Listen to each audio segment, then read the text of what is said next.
I think the great mythic power of the story of Christ on the cross is that as you grow in sensitivity, whether you believe in the story of Jesus or not is irrelevant. But what you witness, if you see it as a metaphor, it has a lot of power. What you witness is that there's only two movements going on in the world. And there's a movement toward cementing grievances. Like, I don't like this person because he's wrong because she's opinionated and petty because. And those things might be true at a relative level. But it's the formation of the grievance that creates and cements illusions. And the other movement is in the direction of a training of the mind which triumphs over the world while perhaps seeming to lose. And by triumphs over the world, I mean by that, you have mastered peace. You don't see yourself as a victim of the world. You don't see others as a victim of the world. And I put up a video yesterday, and it was about the Greek words that lead you to enlightenment. And so what you find in every person speaking is a combination of four factors. Logos, which is bastardized in our word logic. It means the mystical understanding that marries the rational with the mystical. It doesn't just mean the rational. That's where we get the word logic from, the rational sense. So there is this rational aspect to Logos, but there's also this mystical element. There's a sixth sense to it, a sort of intuitive genius to it. And without that, it becomes a very misleading thing, a very botter thing. And that's I would say generally science has taken that path. It's become its own evangelical movement, a born-again movement that is divorced from the mystery of the larger story. And the Indians have a really good way of clarifying this, because they talk about nature as prakriti, but spirit as purusha. And in purusha, nothing changes, and nature doesn't exist. And in prakriti, everything changes, and spirit doesn't exist. So logic is sort of the bridge to this, and this is also where the word Holy Spirit comes from, or viveka in Sanskrit, discrimination. So there's logos, and then there's ethos, to have an ethical and virtuous nature, not to take advantage of another, not to lie, not to deceive, not to manipulate in a corrosive or egotistical way. Then there's pathos, which is to express an argument or speak with feeling. And again, that could be unenlightened empathy, or it could be enlightened empathy. Unenlightened empathy is, I feel your pain. And enlightened empathy is, I feel your pain, but I see beyond it to your light, the light that can heal all the pain. And then you have these two words, beautiful words, elenkos and metis. And then you have the word metis, which is actually two words. And so elenkos means helplessness. It means, it is the sort of the vibration of intelligent surrender. Like, I don't know the answer. I'm totally aware that I don't know. Or I feel utterly helpless before this challenge. But it's not the egoic version of that. It's not like, oh, I'm nothing, I'm a wasteful, or I'm supremely important. You know, that kind of helplessness, that is arrogance, that is just, you can't help that person because they're so blind by their arrogance and by their knowing. So it's the helplessness of whether I am enriched by my relative knowledge or I am depleted by it. I understand that that cannot lead me to the deeper meaning of Logos, and it certainly can't lead me to Metis, which is like with that quality of total humility and simplicity and fearlessness that owns the fact that I'm utterly needing to surrender here, then that opens a door, and the door is to Metis. And Metis means intelligence, cunning, or trickery. And the world is so cunning, right? It's so like, you know, if you go into any political situation, whether it's in a school or a government or an organization, you know, people have all these ego tricks, and that's just the world. That's what goes on. And so the symbol of Jesus dying on the cross to the world is that there's a trickery to handle that trickery, you know. There's this story from Mullah Nasruddin. It's a brilliant story. It's one of my favorites. And this miser of a king, he hires Mullah Nasruddin to be his chef. And Mullah Nasruddin is told, you know, well, by one of his colleagues, well, he's a real tricker. You know, he's a real trickster. He'll screw with you. And so after a few weeks, he hasn't got paid, and he needs a salary. And the king says, you know, well, I'll pay you, because he asks him, you know, as the audacity asks for his salary. And the king says, you must make me a meal that you know, when I eat the first course, I say, ooh, and when I eat the second course, I say, ah. So he's in charge. But then often Nasruddin goes into the kitchen, he makes this meal, takes hours making it, and the first meal, you know, he brings and serves it, and it's just full of chili. And so he eats one spoon, it's like a chocolate full of chili, and he eats one spoon, he goes, oh, and he says, and for dessert, a glass of water, and he goes, oh, ah. So there is the trickery and the cunning that can escape the trickster mind of the ego. And that's metis. And the two words metis in ancient Greek are nobody. So if you go around thinking I'm a completely worthless character, or I'm an incredibly important character, who is he to question my intelligence? Or who is he to poo-poo my nationality or religion or whatever, you know? That's just being lost in the world of thought, being a victim of the world of thought. So people can say horrible things at you, you know, sticks and stones break my bones, but mean words cannot hurt me, you know, insults cannot hurt me. So that is a very deep statement, like that which you are is not wounded by other people's opinion of you once the mind is trained in this way of seeing that I'm not a victim of the world I see. I'm never upset for the reason I think. And the mastery of that is symbolized by, well, yes, sticks and stones do hurt my body, right? So there's Christ nailed to the cross. Well, it's Jesus, right? Jesus in French, I always think it's interesting that Jesus in French, I mean, it comes from Joshua, but Jesus in French it's very similar, this word, to the French phrase, je suis, right? I am.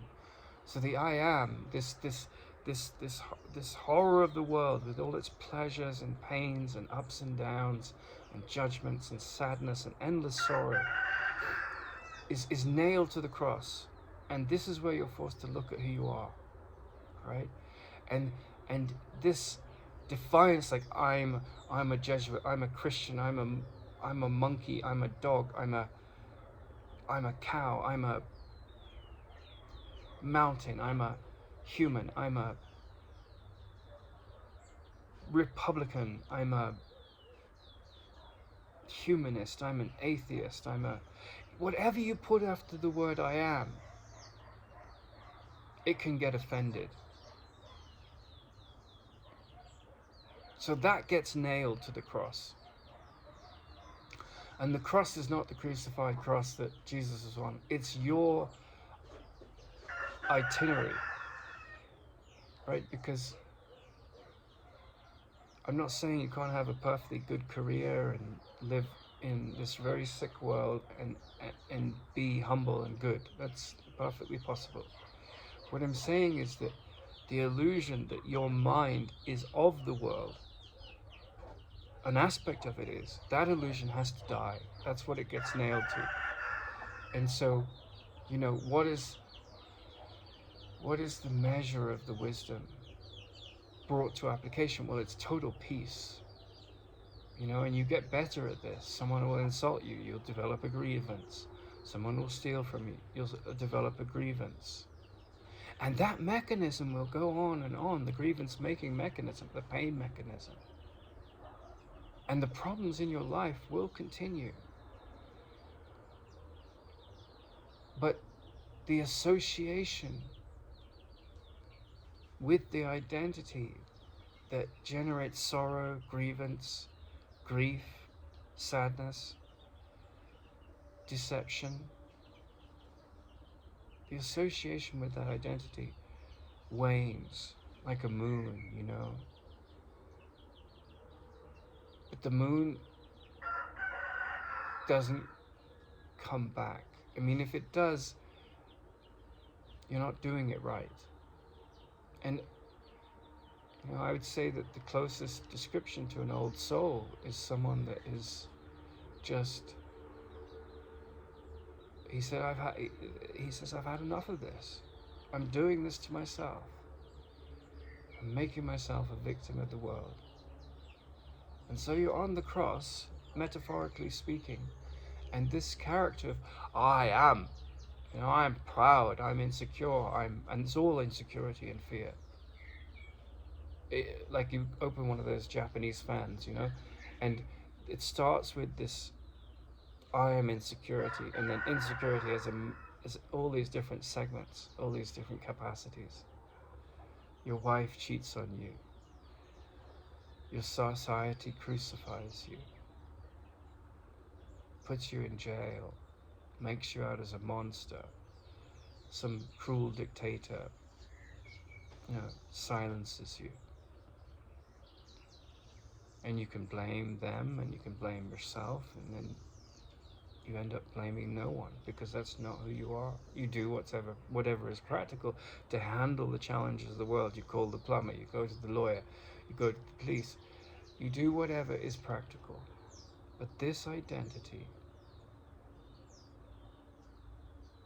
that is miserable or pleasured or important or self-important or unimportant dies. And the insecurity that fuels it is seen for what it is, and it drops away.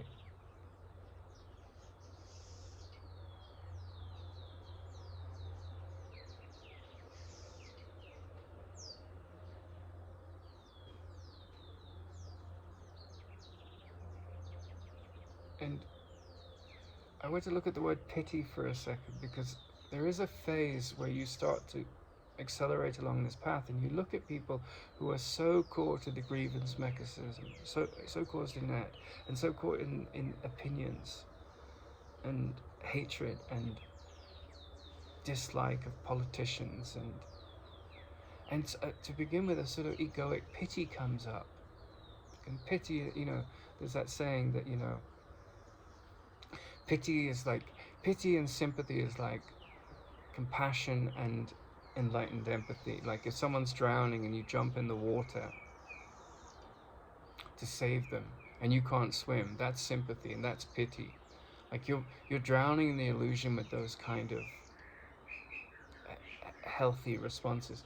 But compassion says, I can see them as a victim of the world they see, as they see, right? And there's no ears to hear, so there's no way they're possibly going to ever come around to seeing what you're seeing. So you can't go in there and say, well, if you see this differently, blah, blah, blah, because they can't hear that. They're not ready to hear that. That's like jumping in the water and trying to save them when you can't swim. But compassion says, my job is not to fix other people. My job is to correct my perception and come home inwardly. That's my only job.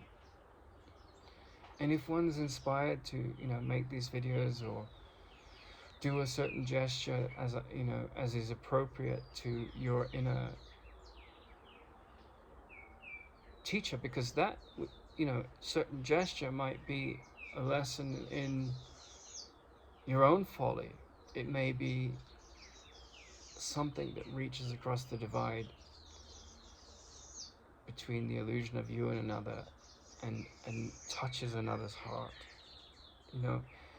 What is moving in us is always shown up by its fruits. You could create a business and it might completely fail, but you may have succeeded at the level of the lesson that matters, which is this crucifixion. The crucifixion, the dying before you die of the ego.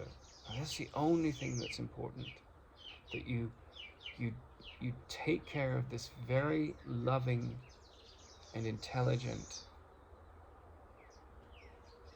mortification, this death of an entity in you that refuses to recognize your nature, which is peace. It's sort of like an exorcism, right? So what you begin to see in people is with the eyes of love. That's what extends in you. And you see a mother screaming at her child, and you see her through the eyes of love. Because she doesn't know who she is, right?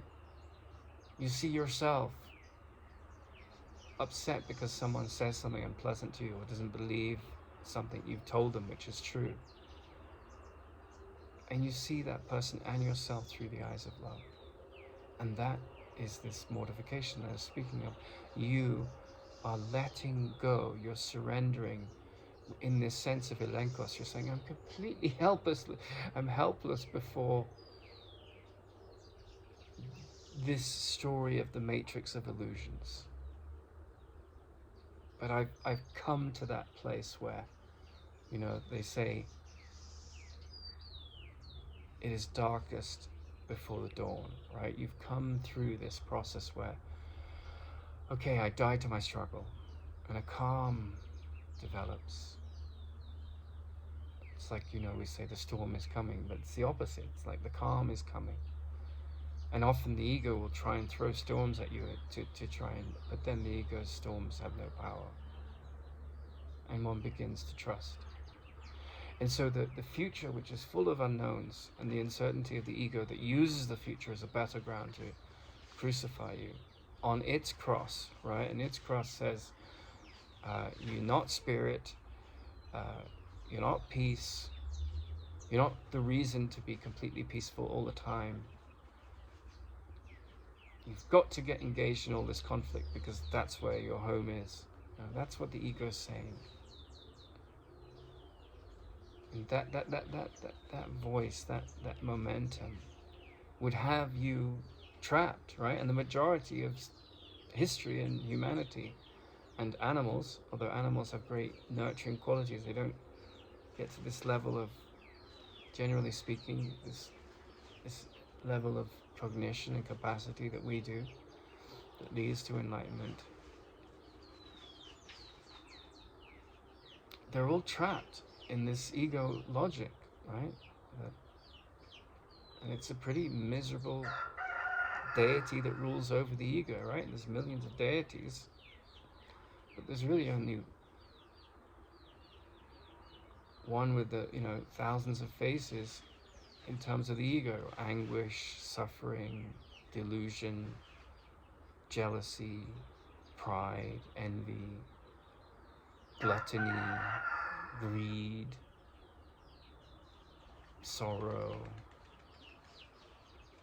and laziness, lust, in the sense of just being trapped in the appetites of the body, anger,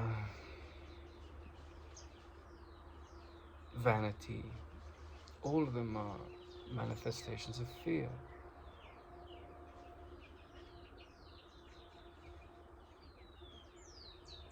And so, you know, the egotistical psychotherapist or the egotistical friend will say, oh, I feel your pain, right? Or you might say, I feel your pain, I feel it, you know, and they could be very sensitive. And those voices, the second voice particularly, with the one with less sarcasm, is often appropriate. It's often very caring and loving. But then for you to die to that person, you have to awaken to, I feel your pain. And maybe they're not ready to hear the next sentence. Or maybe they are. I feel your pain. You'll get over this sickness. You'll get over this divorce. You'll get over this bully at school. And if you don't, you don't. You're trapped. But you're not the story of the circumstances around you. And no matter what the pain is, I see your light.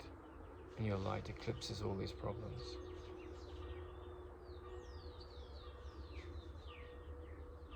And there's a church bell going off in the background, and it's like this inner noise, this gentle insistence that the world, though beautiful and terrifying as it is at the same time, getting better and worse in all these different ways, as the Buddhists call it samsara, the realm of time and timelessness, because the timelessness is that inner insistence that I'm not a victim of the world I see, that only the light is real. You know, that's what mind training is about, you know, and anyone that's deeply interested in sanity has to go away from the world, has to go away from the thinking of the world. I don't mean going to a quiet place necessarily. I mean going to a place where the sword of discrimination comes in and cuts through the crap. It says, I will not see with the eyes of insecurity. I will not see with hatred. And I mean, in the mystical meaning of the word jihad, has nothing to do with a holy war outside, killing people. You know, jihad, the symbolism of that word means every time the illusion of my insecurity comes up in its millions of manifestations, I cut through that lie. That's the only conflict that leads to peace. Not the conflicts that lead to temporary peace, you know, peace between armies, peace between nations, peace between ideologies. All of those will continue on and on, endless momentum. Peace between me getting what I want and the next moment when I'm insecure and don't have what I want, you know. The peace that is aligned with one's basic needs, the peace that is figuring out the path to the most self-reliant movement, the most trusted movement. That peace is unwavering. But mastery of it is, you know, I've spent my life studying biology, physics, comparative mythology, politics, relationships, so many things, you know, massage therapy, yoga. But you know, to come to the humility that I'm nobody, that the trickery of the cook in the kitchen that knows how to trick the king, the cunning king on the throne that wants to keep you trapped in a prison of servitude and insecurity, to fear. You know, that is what it's all about. It's the ending of this poor me mentality, or poor others, you know. And of course, when we see horrible images of children in war on the television, our compassionate heart opens up. they're on the same journey we're on, you know. And we are no different from them, and there's no one in the world that's different from you. Carl Sandburg, the American poet, he said, there's only one man in the world, and his name is all men.